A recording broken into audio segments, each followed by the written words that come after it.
बिस्मिल्लाहिर्रहमानिर्रहीम। अस्सलाम वालेकुम। मैं हूं अली असगर और आप देख रहे हैं मेरा यूट्यूब चैनल। मुफ्ती मुनीब रहमान साहब की पहली कामयाबी और उनका वीडियो पैगाम, जबकि दूसरी जानब तहरीक लब्बैक के मरकज़ के हवाले से अहम ख़बर। इस वीडियो में हम इसी के मुतालिक बात करेंगे। और अगर नाज़रीन कराम आपको ये वीडियो अच्छी लगे तो इसे लाइक और शेयर ज़रूर करें और कमेंट्स के ज़रिए अपनी राय का भी इजहार करें। और अगर नाज़रीन कराम आप हमारी मज़ीद वीडियोस को देखना चाहते हैं तो हमारे इस चैनल को भी सब्सक्राइब करें। तो नाज़रीन कराम, मामला ये है कि उलमाए कराम से ख़िताब करते हुए मरियम नवाज़ साहिबा ये फरमा रही थी कि उनका ताल्लुक़ एक मजहबी घराने से है और बचपन में वो जब मिलाद का जुलूस जाता था तो वो मिलाद के जुलूस पर फूलों की पत्तियां भी फेंकती थी। तो मरियम नवाज साहिबा, पहली बात तो ये है कि आपका ताल्लुक मजहबी घराने से है या नहीं, यह आपका ज़ाती मामला है और हमारा इससे कोई लेना देना नहीं है। आप इस वक्त पंजाब के वज़ीर आला हैं तो हम आपकी हुकूमत के हवाले से बात करेंगे और तनकीद भी करेंगे और ये हमारा हक बनता है। तो मरियम नवाज साहिबा, आपसे सवाल ये है कि तहरीक लब्बैक पाकिस्तान का मरकज़ मस्जिद रहमतुल आलमीन पिछले 17 दिन से सील है और वहाँ पर ना ही नमाज अदा हो रही है और ना ही वहाँ पर अजान दी जा रही है। तो मरियम नवाज साहिबा, सवाल ये है कि आपकी हुकूमत ने उस मस्जिद को क्यों सील किया है और वहाँ पर पिछले 2 हफ्तों से नमाज क्यों अदा नहीं हो रही। मरियम नवाज साहिबा, आप और आपकी हुकूमत ने किस कानून के तहत ये फैसला किया है कि वहाँ पर 2 हफ्तों से बाजमात नमाज भी अदा नहीं हो रही।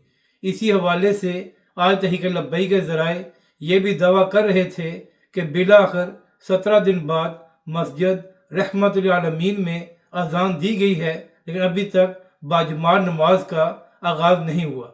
इसके साथ साथ तहरीक लब्बैक के ज़राए ये भी दावा कर रहे थे कि अजान भी इंतज़ामिया की जानब से दी गई है।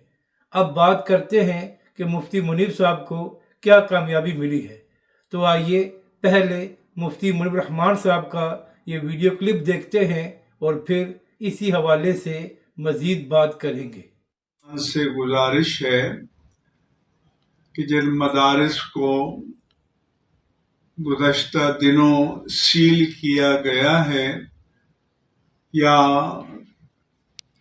महकमा औक़ाफ़ की तहवील में लिया गया है, उसके बारे में हुकूमत पंजाब से और वज़ीर आला पंजाब से हमारी बात हो गई है और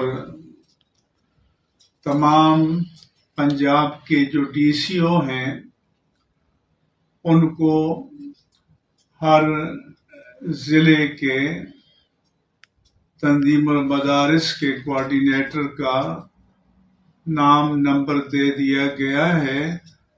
वो DCO से राब्ता कायम करें और अगर कोई मदरसा बदस्तूर सील है या उसे तहवील में लिया गया है तो वो डीसील हो जाएगा और उसका कंट्रोल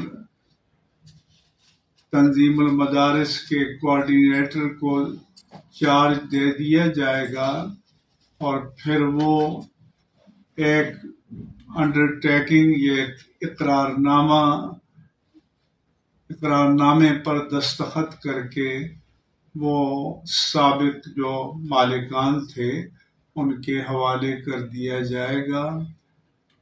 इस प्रोसेस या तरीक़े अमल में कहीं कोई दुश्वारी पेश आए तो वो अल्लामा साहिबजादा मोहम्मद अब्दुल मुस्तफ़ा हज़ारवी, नाज़िम आला तंजीमुल मदारिस अहले सुन्नत पाकिस्तान से राब्ता कायम करें।